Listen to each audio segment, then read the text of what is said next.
I'll blocking. interrupt you. I'll Yeah, interrupt you right here with my perspective on ivermectin, which is that I actually live in horse country out here, yeah.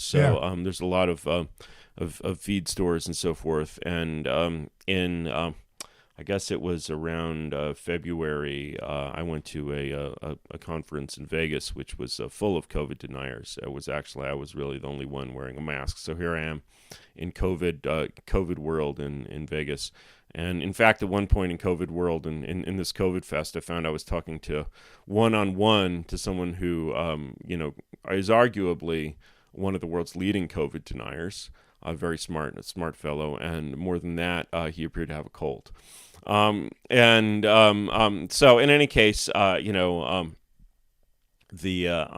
that's my COVID attitude. So I was like, what I did was before I went down to the feed store and I got myself one of these little tubes of, I forget the brand name. It's horse paste, but it's horse paste with ivermectin, and I had a little, half spoonful of ivermectin every day, and I didn't get COVID. So that's your sample size of one.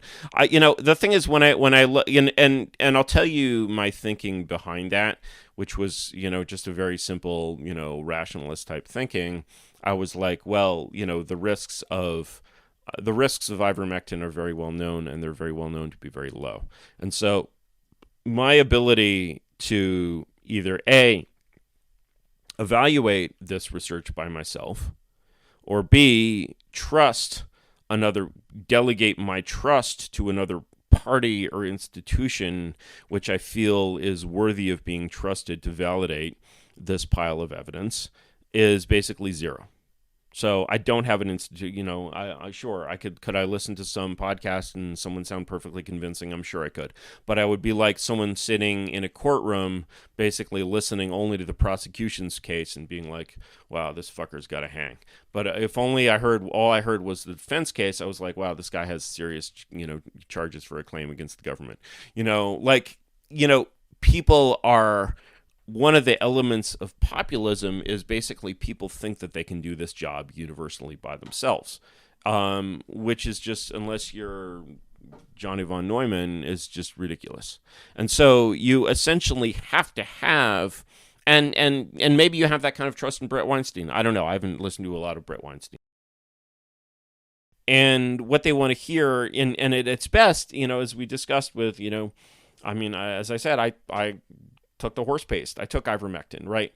I'm still basically agnostic on the actual benefits of ivermectin. But the thing is, the story of, basically people are denied this cheap drug because it's on patent is like something you might read in the Anderson Valley Advertiser from 1975. It's like a classic trope of like 70s and 80s. It's Silkwood, basically. It's this classic trope of 70s and 80s Hollywood.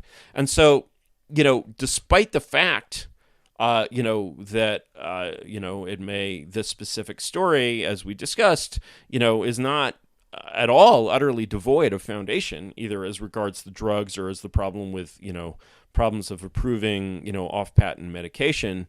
But it's also the story that the crowd will lap up easily because of its connection to these tropes that they've all seen in movies made by Hollywood back when Hollywood was trying to convince you the corporations were evil and bad, right? And so, any new FDR type president need to use those kind of stories to get the crowd on his side?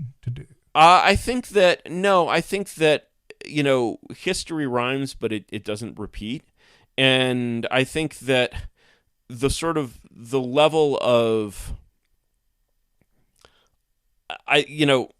perhaps you're